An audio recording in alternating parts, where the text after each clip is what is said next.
안녕하세요. 미국 주식하는 인겐입니다. 오늘 미국장 한번 보겠습니다. 구독과 좋아요 부탁해요. 오늘은 3대 지수 모두 혼조세로 마감했습니다. 다우는 0.19% 상승을 했고 S&P 500은 0.21% 상승 마감했습니다. 그리고 나스닥은 오늘 0.01% 하락 마감했는데요. 주요 기업을 보시면 빅테크 기업들의 혼조세가 나타났습니다. 이날 애플은 0.15% 하락을 했고 전날 호시적을 발표한 마이크로소프트는 5% 가까이 상승을 했습니다. 반면에 구글은 3% 이상 하락을 했는데요. 반도체 섹터를 보시면 엔비디아가 1.99% 하락을 했고 AMD 역시 0.29% 하락 마감했습니다. 그리고 아래 보이시는 은행주 역시 오늘은 1% 가까이 하락을 했습니다. 오늘 나스닥 시장은 장 초반 전날 과대 낙폭에 따른 반발 매수가 들어오면서 2% 가까이 상승을 했습니다. 전날 나스닥 지수는 3.95% 폭락을 하면서 2020년 9월 초 이후 최대 낙폭을 기록했는데요. 특히 오늘은 폭락했던 빅테크 기업들이 그나마 살아나면서 투심이 나왔습니다. 올해 1분기 호실적을 신고한 마이크로소프트는 강세 분위기를 주도를 했고 이로 인해 5% 이상 상승을 했는데요. 하지만 이러한 강세장은 오래가지 않았고 장 내내 극심한 변동성을 보여줬습니다. 그리고 오늘은 장 마감 이후 메타 플랫폼스의 실적 발표가 있었습니다. 메타는 이번 1분기 실적 발표가 시장의 예상치를 상회함으로써 현재 18% 이상 상승을 하고 있는데요. 이로 인해 나스닥 지수 역시 현재 장외에서 급등을 하는 모습을 보여주고 있습니다. 메타의 이번 1분기 주당 순이익은 2.72달러가 나왔고 이것은 시장의 예상치인 2.56달러를 상회하는 수준으로 나왔습니다. 반면에 매출은 시장의 예상치를 하회하는 수준으로 나왔는데요. 그리고 메타의 월간 유저 수는 29억 4천만 명으로 시장의 예상치인 29억 7천만 명을 밑돌았습니다. 하지만 1일 사용자 유저가 시장의 예상치를 상회하면서 현재 주가는 18% 이상 상승을 하고 있습니다. 메타의 차트를 보시면 오늘도 3% 이상 하락을 하여 아래 보이시는 RSI는 27까지 내려왔습니다. 메타는 지난 4분기 실적 발표에서 어닝 쇼크가 나오면서 무려 26% 이상 하락을 했었죠. 그 이후 지속적으로 주가는 하락을 하면서 현재는 174불대까지 내려왔습니다. 하지만 이번 1분기 실적 발표가 시장의 예상치를 능가하면서 현재 장외에서 207불까지 주가는 올라왔는데요. 어제 영상에서도 말씀을 드렸지만 메타가 시장의 예상치보다 실적이 잘 나오게 된다면 상승을 할 수도 있다고 언급을 드렸습니다. 하지만 이러한 예측을 가지고 실적 발표하기 전날 대량 매수를 하시기보다는 실적이 발표가 나고 주가의 추이를 보시고 투자를 하셔도 늦지 않다고 생각이 드니 이러한 점을 잘 참고하시고 투자를 해주시면 좋을 것 같습니다. 그리고 메타에 이어 퀄컴 역시 장 마감 이후 실적 발표를 했습니다. 퀄컴의 주당 순이익은 3.21달러가 나왔고 이것은 시장의 예상치인 2.91달러를 상회하는 수준으로 나왔습니다. 그리고 매출 또한 시장의 예상치보다 높게 나왔는데요.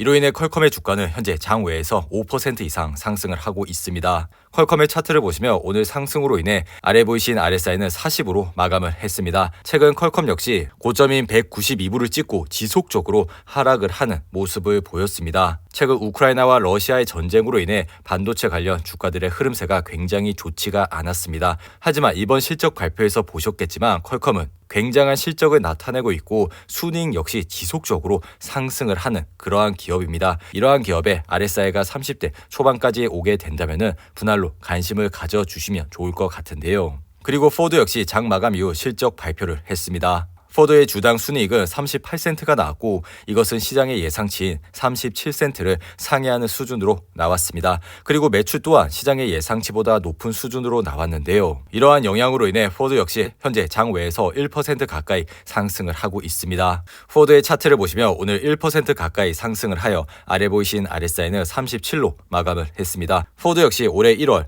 25불을 찍으면서 그 이후 지속적으로 하락을 하는 모습을 보여줬었는데요. 항상 말씀을 드리는 거지만 이러한 포인트 때 아래 보이신 RSI는 70 이상인 것을 확인을 하실 수가 있습니다. 이러한 보조지표만 유심히 보시고 투자를 하시더라도 고점에서 투자를 하실 일은 없다고 생각이 드는데요. 항상 주가는 이렇게 떨어졌을 때 관심을 가져주시면 좋을 것 같습니다. 그리고 핀터레스트 역시 장 마감 이후 실적 발표를 했습니다.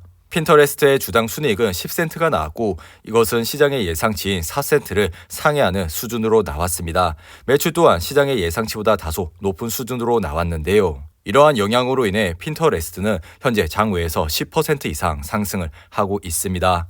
핀터레스트 차트를 보시면 최근 지속적으로 하락을 하면서 현재는 18불대까지 내려왔습니다.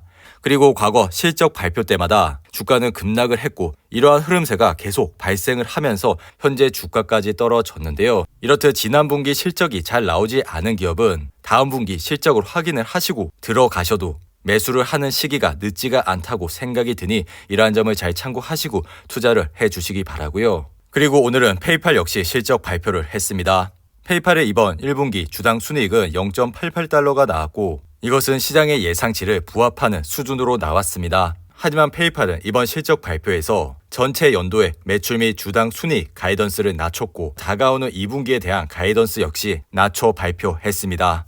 나스닥 차트를 보시면 오늘 하락으로 인해 아래 보이신 RSI는 33까지 떨어졌습니다. 최근 증시는 이전 바닥까지 내려오면서 반등을 할 수 있는 상황까지 오게 됐는데요. 하지만 최근 지정학적 이슈가 마무리가 되고 있지 않고 다가오는 5월 FOMC 회의에서 50bp 기준금리 인상이 기정사실화 되고 있는 가운데 시장의 급격한 상승은 눈에 띄지 않고 있습니다. 그리고 최근 장단기 금리 차이가 역전이 되면서 앞으로 다가올 경기 침체에 대한 이슈마저 생각을 하시고 투자를 하셔야 되는데요. 뿐만 아니라 어제 나스닥 시장 자체는 4% 이상 하락을 했습니다. 이로 인해 당분간 증시는 극심한 변동성을 가지면서 흐름을 이어갈 가능성이 굉장히 높습니다. 그렇기 때문에 현재는 무리한 투자를 하시는 것보다는 다가올 경기 침체를 경계하면서 현금을 지속적으로 모아 가시는 투자를 하시면 좋을 것 같습니다. 그리고 비트코인 시장 역시 최근 흐름세가 좋지 않으면서 현재는 39,000불 선에서 흐름을 이어가고 있습니다. 비트코인 시장의 피어앤그리드 지수를 보시면 오늘은 21로 마감을 했습니다. 항상 시장이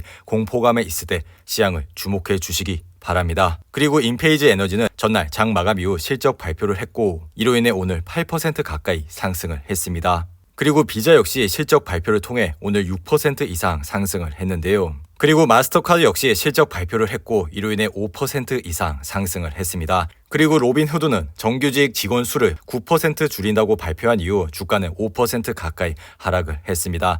그리고 스파이 ETF의 차트를 보시면 오늘은 0.28% 상승 마감했습니다. 이로 인해 아래 보이시는 RSI는 34로 마감을 했는데요. 지속적으로 말씀을 드리는 거지만 이런 스파이어 같은 좋은 ETF를 매달 적립식으로 투자를 하시게 된다면 앞으로도 좋은 수익을 얻으실 수가 있다고 생각이 드니 이러한 점을 잘 참고하시고 투자를 해주시면 좋을 것 같습니다. 그리고 주식시장의 피어앤그리드 지수를 보시면 오늘은 29로 마감을 했습니다. 항상 시장이 공포감에 있을 때 시장을 주목해 주시기 바랍니다. 이상으로 오늘의 영상은 이렇게 마무리를 하고요. 오늘 하루도 정말 잘 버티신다고 고생하셨습니다. 여러분들의 후원은 영상 제작에 큰 힘이 됩니다. 하단의 멤버십 가입과 지속적인 시청 부탁드립니다. 오늘 하루도 즐겁고 행복하게 보내시기 바랍니다.